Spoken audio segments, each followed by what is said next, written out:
Amén. Gloria a Dios, gloria al Señor. Aleluya. Amén. Así que vamos a estar viendo esta noche, hermanos, esta enseñanza, este pensamiento de la palabra del Señor que se llama inconcluso. Inconcluso porque nosotros sabemos que en esta vida, hermano amado, que el Señor nos ha dado, sabemos que Dios nos da, hermano, el privilegio de hacer tantas cosas en Él. Nos da el privilegio, hermano, y nos da un propósito. Dígale al que está a su lado, tienes un propósito en Dios, hermano. Amén. Y ese propósito, hermano, pues muchas personas realmente nacen en esta tierra y hasta se mueren y ni se dieron cuenta cuál era el propósito que Dios tenía para ellos, porque en muchas ocasiones no nos enfatizamos en encontrar, hermano, el propósito por el cual Dios nos puso sobre esta tierra. Y es algo muy importante que nosotros hagamos en la vida. ¿Por qué? Porque, hermano, vivimos en un mundo en el que nos absorbe el tiempo, nos absorbe todo. Vivimos como si nosotros hubiéramos nacido para nacer, ir a la escuela, trabajar, y morir, y se acabó, punto. Pero sabe que Dios en su mente y en su corazón, dígale al que está a su lado, tuvo un propósito contigo al traerte a este mundo. No creas que nada más naciste aquí, hermano, en la tierra para hacer eso, que es una bendición de Dios también. La Escritura nos enseña que es don de Dios, hermano, el poder tener un trabajo, pero disfrutar de eso que nosotros hemos ganado. Porque también hay otra porción que dice qué duro es. Dice esa porción que cuando Dios le da la facultad a un hombre de hacer riquezas, de tener cosas, pero dice que no le da, hermano amado, el don o el privilegio de disfrutar de esas cosas. Ese es un mal terrible que existe allí. Esa porción nos habla de eso. Pero nosotros sabemos que Dios nos colocó en esta tierra no solamente para trabajar, no solamente para desarrollar esas cosas que nosotros pensamos que solo es el trabajar, el estudiar. Así es como la mayoría de gente se la vive. Nacen, son cuidados, van a la escuela, lo mejor que uno pueda, o lo que mejor uno quiere es tener la mejor educación, ir a las mejores escuelas, tener la mejor elevación de enseñanza, y después agarra un trabajo. ¿Por qué buscan eso? Porque quieren un buen trabajo, agarrar un buen trabajo, y usted sabe que hay muchos lugares donde pagan bien, que no se puede entrar cualquier persona, piden cierto nivel de escuela. Entonces la gente se ocupa todo su tiempo en estas cosas, en estudiar, en trabajar, en hacer cosas y tener una familia y todo eso, y piensan que es todo. Pero Dios tiene un propósito con nosotros. Dios nos ha dado la oportunidad de trabajar en su obra. Y quiero que veamos, hermano, Génesis capítulo 2, versículo 15, viendo un poquito lo que el domingo, esta cita no es el tema del domingo, pero quiero usar esta misma porción. Génesis 2:15 dice, tomó pues Jehová Dios al hombre y lo puso en el huerto de Edén para que lo labrara y lo guardase. Es decir, Dios a un tiempo del hombre le pone en un lugar y le hace que desarrolle una tarea. Y Dios le da, mire a Adán, hermano, qué bendición tenía Adán. De tal manera que Dios todos los días bajaba por las tardes, dice la Escritura, y hablaba con él. ¿Quién de nosotros no quisiera, hermano, que cada tarde a una hora específica nosotros pudiéramos sentir la presencia de Dios y que Él bajara y nos hablara, que se comunicara con nosotros, que estuviera con nosotros y que pudiéramos recibir su palabra? Mire qué bendición tenía Adán, hermano. Tenía la enseñanza de parte de Dios, tenía la enseñanza del ministerio angelical, aunque no lo voy a profundizar en este día, pero tenía varias enseñanzas Adán que recibía, hermano, de parte de Dios y de los ángeles de Dios. Y entonces la Escritura nos marca que Dios puso al hombre en el huerto para que lo labrara y lo guardara. Pero ¿qué fue lo que pasó con el hombre? Había un enemigo, hermano, y vino y hizo que pecara el hombre. ¿Y qué fue lo que pasó? Provocó, hermano amado, que el hombre fuera expulsado del Edén, que fuera sacado de el propósito que Dios tenía con él. Entonces nosotros vemos, hermano, cómo el enemigo es lo que siempre ha querido él, sacarnos del propósito de Dios. ¿Qué era lo que quería la serpiente con que pecara Adán? Obviamente desobedecer, pero no solamente eso, sino era el hecho de que ya no iba a tener Adán el acceso que tenía al huerto, ya no iba a tener, hermano amado, la comunión que tenía con Dios, y eso era lo que el enemigo quería, perturbar la vida y el propósito de Adán que tenía allí en el huerto. Ahora, es lo mismo, dígale al que está a su lado, tenemos un enemigo, hermano, y ese enemigo quiere que tú seas quitado, sacado del propósito que Dios tiene en tu vida. Ahora, esto le pongo aquí. Papá siempre nos da un propósito en la vida, una tarea para realizar. Muchas ocasiones esta tarea, como les comentaba, no es encontrada por el ser humano. Otras ocasiones no se culmina y siempre habrá enemigos contra nosotros para hacer la tarea que nos ha sido encomendada. Es decir, lo primero que nosotros tenemos que hacer, dígale al que está a su lado, es encontrar esa tarea de parte de Dios para nuestra vida. Ese es el primer propósito, hermano. Y pregúntele al que está a su lado, ¿ya encontraste ese propósito de Dios en tu vida? ¿Ya encontraste qué es lo que Dios quiere a través de ti en este mundo? La segunda es no ser sacados de ese propósito. No ser sacados de eso que Dios quiere, porque eso es lo que el enemigo quiere, sacarnos del huerto, sacarnos de donde Dios nos ha posicionado, sacarnos, ¿por qué? Porque en ese lugar, en el huerto, Dios lo puso ahí, y ahí era donde Dios bajaba y hablaba con él. ¿Qué fue lo que pasó cuando ya se fue de ese lugar? Ya no tenía esa comunión con Dios. Por eso, hermano amado, nosotros tenemos que siempre saber dónde es donde Dios quiere que nosotros estemos posicionados y no permitir que el enemigo nos saque del propósito que Dios tiene para nosotros. Nosotros lo vemos también en Nehemías 4:1, dice, cuando oyó Sanbalat que nosotros edificábamos el muro, se enojó y se enfureció en gran manera e hizo escarnio de los judíos. Es decir, aquí es una cita que veíamos también el día domingo. Nehemías fue un restaurador de su tiempo. Él sintió el corazón de Dios y dijo, voy a restaurar. Pero ¿qué es lo que pasa cuando empiezas a restaurar? Se levantan enemigos en contra de ti. Dice que cuando este hombre Sanbalat escuchó que ya estaban edificando, se enojó, se enfureció en gran manera y hizo escarnio. Y nosotros sabemos la historia. Fue para querer oponerse, para querer perturbar la obra que ya ellos habían iniciado. Y eso es una de las cosas que el enemigo quiere en nuestra vida,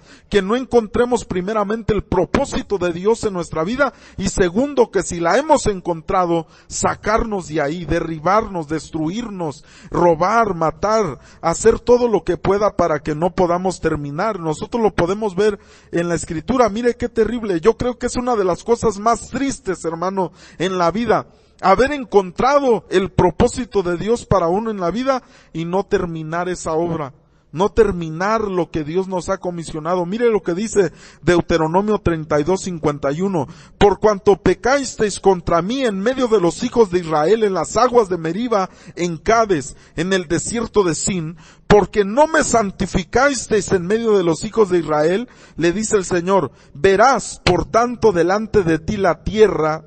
Pero le dice el Señor, ¿qué? Mas no entrarás en ella, a la tierra que doy a los hijos de Israel. Mire qué terrible. Aquí está hablando del siervo Moisés. La Escritura dice que Moisés fue el hombre más manso de toda la tierra. Pero ese hombre más manso también tenía un límite, hermano. Y usted sabe que a él le tocó trabajar con un pueblo duro. Dice la Escritura que era un pueblo durísimo, de tal manera que cada rato se estaban murmurando, quejándose.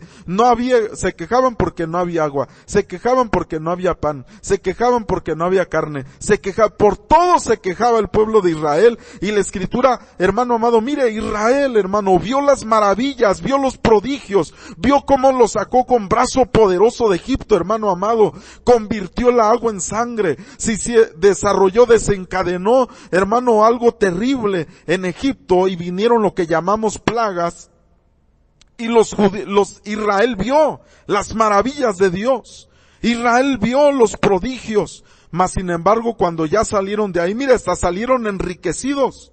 Sí se acuerda que cuando Dios le dijo, vayan con los vecinos, dice, y pídanles cosas. Y dice, pídanles cosas, y dice, y marca ahí, no pocas, sino que les pidieran mucho. Y dice que el mismo pueblo de Egipto les entregó cosas de oro al pueblo de Israel y salieron enriquecidos de Egipto, hermano, pero salieron viendo eso. Todavía hasta vieron cómo Dios abrió el mar y cruzaron en seco, hermano, y Dios los bendijo. Pero a pesar de haber visto todo eso, cuando llegaron al desierto, murmuraron porque no había qué comer. Según, no había qué comer. No había agua y murmuraron. Y Moisés, hermano, estaba con aquello. Incluso hay varias citas donde dice que quisieron matar a Moisés. Porque ellos decían, tú nos sacaste de Egipto para matarnos en esta tierra. Y dice la escritura que Moisés se sentía mal por esta situación. Intercedía por el pueblo cuando Dios ya quería, eran unos ángeles obviamente, unos Elohim, que estaban que Dios había comisionado para estar allá con Israel. Ya los querían matar al pueblo de Israel y Moisés siempre intercedía, no lo hagas, Señor, por favor.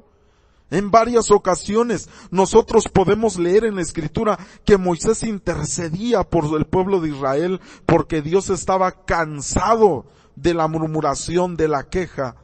¿Y qué fue lo que causó esto en Moisés? Lo llevó a un punto, hermano, donde ya no aguantó. Y dice que ellos estaban murmurando y querían incluso apedrear a Moisés porque no había agua. Y Dios le dijo a Moisés, ve, y con la misma vara que golpeaste las aguas allá para que se abrieran, quiero que golpees la roca. Dice, y va a fluir agua de la roca. Y dice la escritura que así fue, golpeó y empezaron a salir las aguas y tuvieron agua. Pero ¿de qué manera golpeó Moisés esa roca? Iba bien molesto Moisés. Ahora, una cosa es llegar a un lugar. Hermano Víctor, ¿me pasa la vara, por favor? Esa vara que está allá al lado de la bandera. Es que como estoy aquí conectado no me puedo mover. Pásamela, por favor. Muchas gracias. Imagínese Moisés, hermano. Moisés ya estaba enojadísimo porque el pueblo de Israel seguía quejándose y seguía murmurando y lo querían hasta matar. Y entonces Dios le dice, ve y golpea la roca y va a dar agua. Pero hay dos maneras de hacer las cosas en la vida, hermano. Si Dios le dijo a Moisés, ve y golpea la roca, él pudo haber llegado y hacerle así, mire. Pero ¿cómo cree que llegó? Molesto ya. Es como cuando uno hace las cosas molesto, como cuando uno regaña a sus hijos, ¿verdad? Y van al zinc y avientan el plato ahí levante su plato. Y se hacen que no oyen, ¿verdad? Que levante su plato. Y ahí van, ahí está pues, hombre. Y lo avientan ahí bien molestos. Es que hay maneras de hacer las cosas. Incluso nuestra misma voz la podemos nosotros, ver a través de nuestro oído, distinguir. Cuando la voz es una voz que está hablando amablemente, cuando está hablando molesta, cuando está hablando triste, cuando está hablando alegre, nosotros lo podemos distinguir. Ahora, lo malo no fue que sí hizo Moisés lo que Dios le dijo. El problema fue que lo hizo molesto. Y por eso que lo hizo así, Dios le dijo, ¿sabes qué? Por haber hecho eso, no vas a entrar. ¿Cuánto anhelaba Moisés, hermano, llegar a esa tierra? Tantos años que estuvo en el desierto para no haber entrado, tantos años que estuvo ahí, hermano, para no haber entrado, tantas prodigios, maravillas que vio, para ver, cuando vio, mire, le dijo el Señor, sube Moisés. Y cuando subió a aquel lugar, de ahí se veía la tierra. Y le dijo el Señor, mira la tierra. Y ahí estaba, me lo imagino así como el comercial, ¿no? Dijo, todo esto será tuyo. Que dice, ¿y la Cheyenne? Todo esto será tuyo. Qué terrible, hermano, que allí estaba Moisés viendo y que le dijo el Señor, pero no vas a entrar. Lo puedes ver, pero no vas a entrar. Yo creo que es una de las cosas más tristes en la vida, hermano. Que Dios te muestre ¿A dónde te quería llevar? Lo que quería hacer contigo, y que diga el Señor, ¿sabes qué? Pero no vas a llegar ahí por esto y por esto y por esto y por esto. ¡Qué terrible! Y por eso la enseñanza así se llama, porque a veces, hermano, el enemigo hace tantas cosas para perturbar la tarea que Dios nos ha comisionado, con el fin de que no podamos cumplir aquello que Dios quiere. Moisés, tantas cosas que hizo, que vio, y no pudo entrar a la tierra prometida. Ahora vemos otra porción. Primer libro de Crónicas 17:3 dice: en aquella misma noche vino palabra de Dios a Natán, diciendo: ve y di a David mi siervo, así ha dicho Jehová, tú no me edificarás casa en que habite. ¿Por qué?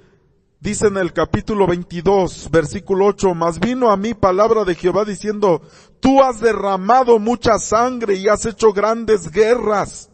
No edificarás casa a mi nombre, porque has derramado mucha sangre en la tierra delante de mí. Mire, una de las cosas que más por eso fue que remolineó, hermano. Porque llevaba el arca y dijo: voy a llevarla a mi casa y le voy a hacer una casa digna al Señor. Pero sabe, ese era su deseo de David, edificarle casa al Señor. Era el deseo de David, levantar un lugar para poner el arca, es decir, la presencia de Dios. Y Dios le habla a través del profeta y le dice: ¿sabes qué, David? No. ¿Cuánto batalló David, hermano? ¿Cuánto aguantó? Porque acuérdese que cuando ya lo ungieron 3 veces, y de todos modos no pudo ser rey en esos ungimientos, porque Saúl lo quería matar. ¿Y cuántas veces el Señor le entregó a Saúl en sus manos y él no lo mató? ¿Cuántas veces él estuvo a punto de poder matar a Saúl? En una ocasión lo encontró en una cueva haciendo sus necesidades. Imagínense, yo no creo poderme haber acercado. Estaba ahí haciendo sus necesidades, porque eso quiere decir, cuando dice que cubrió sus pies, eso quiere decir en la Escritura. Cuando usted en la Escritura lea que alguien dice estaba cubriendo sus pies, es que estaba haciendo del baño. Y Saúl estaba ahí haciendo del baño, y David llega y le corta un pedazo de su vestido mientras está él ahí, y se va. Y después le dice: mira, aquí es un pedazo de tu vestidura, pude haberte matado si yo quería, pero no te maté. Qué tremendo, hermano, que estaba ahí. Ya me imagino a David, ¿verdad? Ahí tapándose y cortando el vestido. Pudo haberlo agarrado ahí, pero no lo hizo. Y aún así Saúl lo quería matar. Aguantó tanto tiempo. Y sabe, él pudo haber matado a Saúl en muchas ocasiones. Incluso tenía valientes que lo podían hacer por él. Pero no lo hizo. Porque él decía: no puedo tocar al ungido del Señor. A pesar de que ya había sido desechado, dijo: yo no puedo tocar al ungido. Y hasta que no se murió, hermano, fue que él se levantó como rey. ¡Qué tremendo! Todo lo que sufrió, lo que pasó, sus hijos que quisieron quitarle el trono, todo eso que vivió, hermano. Y luego para que al final Dios le dijera: ¿sabes qué, David? Porque él peleó grandes batallas. Mire, el ejército que David tenía era tremendo, hermano. Cómo me gustaría que hicieran una película de los valientes de David. Eran hombres tremendos. Y aparte de esos valientes, el ejército que él tenía, la Escritura dice: tuvo David ejército como ejército de Dios. Imagínense cuántos millones de soldados tenía él. Era algo impresionante lo que David logró, pero fue a través de muerte, a través de derramar sangre. Y entonces, mire, no derramó la sangre de Saúl, pero sí derramó la de muchos otros. Y Dios le dijo: porque derramaste la sangre, no me vas a edificar casa. A lo mejor hasta David se arrepintió y dijo: híjole, si le hubiera dado a ese Saúl ahí cuando lo tenía. Pero qué terrible que el profeta le dice: es que has derramado mucha sangre y has hecho grandes guerras, no edificarás casa. Era el propósito que él tenía delante de Dios, edificarle casa, y Dios le dice: no lo vas a hacer. Ya vimos a Moisés, tampoco pudo entrar. Vemos a David, no pudo edificarle la casa. Y el enemigo atrás de esto, me imagino cómo se reía de los personajes que vivían, de los que salían y que decía, y lo va a lograr, este es valiente, este es poderoso, este sí le cree al Señor. Aquel hombre que le creyó al Señor cuando mató al gigante, pero Dios le dice, no me vas a edificar casa. Qué terrible. Lucas 14:29 dice, no sea que después de que haya puesto el cimiento y no pueda acabarla, todos los que lo vean comiencen a hacer burla de él, diciendo, este hombre comenzó a edificar y no pudo acabarla. Dice la Escritura aquí el Señor Jesús, que qué hombre al hacer algo, al edificar algo, no se sienta y calcula primeramente lo que va a hacer. Porque dice, no vaya a ser que después que haya puesto el cimiento no pueda acabarla y se burlen de él. Por eso yo sé que detrás, hermano, de todas las cosas, el enemigo siempre ha visto al hombre.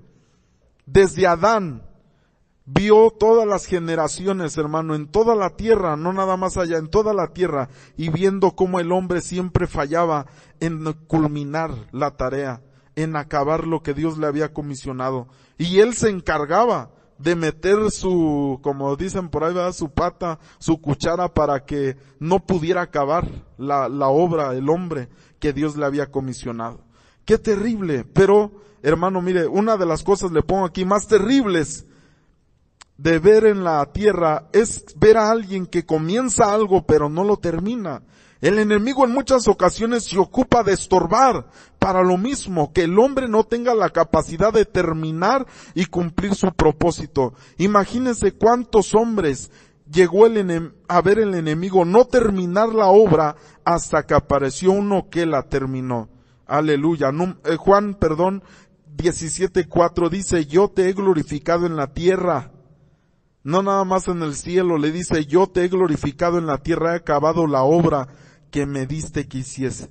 Mire, hasta cuando llegó el Señor Jesús, hermano, todos los hombres de alguna manera habían fracasado, no habían podido terminar el trabajo, se habían quedado, hermano, ahí, y con aquella angustia me imagino a Moisés cuando Dios le dijo, verás la tierra pero no entrarás a ella. A David le dijo, no vas a edificarme casa, y tantos más que no pudieron culminar la tarea que Dios les dio. Saúl, un escogido de Dios, mas sin embargo, por no haber esperado el tiempo, el kairos de Dios, por causa del pueblo, fue desechado como rey. Y tantos otros que vemos en la Escritura que no pudieron terminar, culminar lo que Dios les había comisionado hasta que viene nuestro Señor Jesucristo, hermano amado. Y me imagino al enemigo también tratando de perturbarlo. Cuando estaba allá en el desierto, hermano, que dice que tuvo hambre, el enemigo le dijo, mira, allá hay piedras, conviértelas en pan y come. Tienes hambre, hombre. Ya no estés sufriendo. Cómele, toma lo que necesitas. Pero el Señor, hermano, dice que estuvo ahí en el desierto siendo tentado y él venció. ¿Cuántos lo creen, hermano? ¿Cuántos pueden decir, porque él venció, yo puedo vencer en él también? Y cuando él habla con el Padre, le dice, yo te he glorificado, no nada más en el cielo, Señor, en la tierra también. He acabado la obra que tú me diste que hiciese. Mire, por eso nosotros sabemos que el Señor había terminado la obra que él le fue encomendado, pero fue más allá de la obra. ¿Por qué? Porque si él no hubiera querido, no hubiera ido a la cruz del Calvario. Aquí todavía no iba a la cruz, hermano, y ya había acabado la obra que el Señor le había encomendado que viniera a hacer, pero fue un paso más allá. Y dijo, no nada más voy a terminar lo que tú me enviaste a hacer, voy a hacer algo más, Señor, para ti. Qué tremendo que el enemigo trató de detener la obra de nuestro Señor Jesucristo. Y dice la Escritura, miren, Juan 19:30, aquí se consuma aquella obra. Y dice, cuando Jesús hubo tomado el vinagre, dijo, consumado es. Y habiendo inclinado la cabeza, entregó el Espíritu. Qué tremendo, hermano, cuando me imagino aquel momento que dijo, consumado es. Dice la Escritura que hubo un temblor terrible en aquel momento. Y aquel templo que estaba allá se sacudió, y el velo del lugar santísimo que estaba cerrado para la humanidad, cerrado incluso para los sacerdotes. Solamente el sumo sacerdote sacerdote podía entrar y tenía el peligro de morir ahí adentro. Ese velo se rasgó, hermano, por la sangre preciosa de Cristo Jesús, y nos dio la entrada, hermano, a la victoria. Nos dio la entrada, hermano amado, a aquello que nosotros podemos tomar en Cristo Jesús, porque ahora nosotros en Él, hermano, somos más que vencedores. ¿Cuántos pueden levantar su mano y decir: todo lo puedo en Cristo que me fortalece? Lo puedo en ti, Señor. Aunque el enemigo quiera detener la obra, yo sé que tú estás conmigo. Mira, hermano, qué tremendo. Desde el Señor para atrás muchos no pudieron terminar, pero del Señor para acá, hermano, si nosotros nos agarramos de Él, nos sostenemos de Él, hermano, creemos en Él, podemos terminar la obra así como Él la terminó también. Filipenses 1:6 dice: estando persuadido. Dígale al que está a su lado, hermano, que estés persuadido de esto. Dígale otra vez que estés persuadido de esto. Dice: estando persuadido de esto, que el que comenzó en vosotros la buena obra, la perfeccionará hasta el día de Jesucristo, hermano.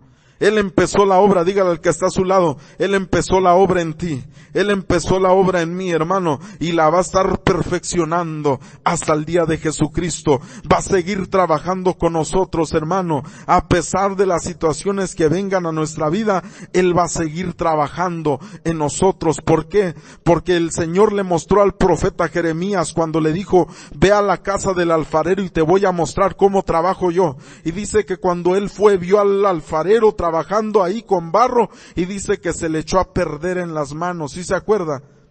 Dice, se le echó a perder en las manos aquella vasija que tenía, pero dice la Escritura, pero volvió a hacerla nueva. ¿Qué es lo que quiere decir, hermano? Cuando nosotros estamos en las manos de Dios, Dios puede trabajar en nosotros si nosotros le permitimos a Él que trabaje. Si nosotros le decimos: Señor, aquí estoy, sigue trabajando en mi vida, sigue trabajando, quita todo lo que hay en mí que no sirve, Señor. Qué tremendo el alfarero que está ahí en aquella rueda y está trabajando el barro y quita todo aquello y nos da la forma que nos quiere dar. ¿Cuántos pueden decirle: dame la forma que tú quieres, Señor? Dame la forma que tú quieres en mi vida, en mi matrimonio, en mis hijos, en mi familia, en mi trabajo, en mi negocio, en todas las áreas. Por eso, hermano, nosotros debemos de ser persuadidos de esto, que el Señor ha comenzado una buena obra en nosotros y la va a perfeccionar. Póngase de pie en esta noche. Póngase de pie, por favor.